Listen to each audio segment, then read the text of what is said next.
Hi, അവൽ ദോശയുടെ recipe നോക്കാം കേട്ടോ. അതിന് വേണ്ടി കുറച്ച് അവൽ എടുത്തിട്ട് നന്നായിട്ട് കഴുകുക വെള്ളത്തിൽ. വേണമെങ്കിൽ കുറച്ച് സമയം കുതിർക്കാനിടാം. എന്നിട്ട് നമ്മൾ ഇഞ്ചി, വെളുത്തുള്ളി, പച്ചമുളക്, ഉള്ളി എല്ലാം കൂടി നന്നായിട്ട് ക്രഷ് ചെയ്തിട്ട് എടുക്കുക. എന്നിട്ട് ഇതിലേക്ക് ചേർത്ത് കൊടുക്കാം. അത് കഴിഞ്ഞിട്ട് നമ്മുടെ അരിപ്പൊടി ഉണ്ടല്ലോ, പത്തിരിപ്പൊടി, അത് കുറച്ച് ചേർത്ത് കൊടുക്കുക ആവശ്യത്തിനനുസരിച്ച്. പിന്നെ കുറച്ച് ചില്ലി ഫ്ലേക്സ്, പിന്നെ കുറച്ച് LG കായം ഉണ്ടല്ലോ, കായപ്പൊടി, അത്, പിന്നെ ഉപ്പ് എല്ലാം കൂടി നന്നായിട്ട് മിക്സ് ചെയ്യുക ചേർത്തിട്ട്. പിന്നെ നമ്മൾ ക്യാരറ്റും മല്ലിച്ചപ്പും കൂടി ക്രഷ് ചെയ്തിട്ട് അത് വേണമെങ്കിൽ ചേർത്ത് കൊടുക്കാം. കുറച്ച് ഓയിൽ ചേർക്കുക. അത് കഴിഞ്ഞിട്ട് എല്ലാം കൂടി നന്നായിട്ട് മിക്സ് ചെയ്തെടുക്കുക. ആവശ്യത്തിന് വെള്ളം ചേർത്തിട്ട് നന്നായിട്ട് കുഴച്ചെടുക്കുക. എന്നിട്ട് നമ്മൾ ഒരു ഇല ആണ് നല്ലത്.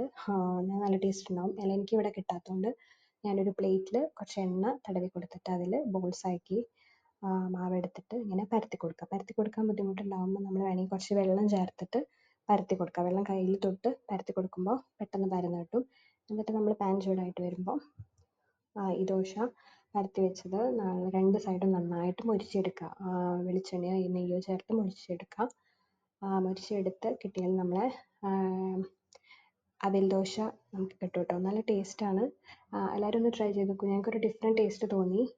എന്തായാലും നല്ലതും ആണല്ലോ, ഹെൽത്തി ആണല്ലോ. ഒക്കെ ട്രൈ ചെയ്ത് നോക്കൂ. Thank you.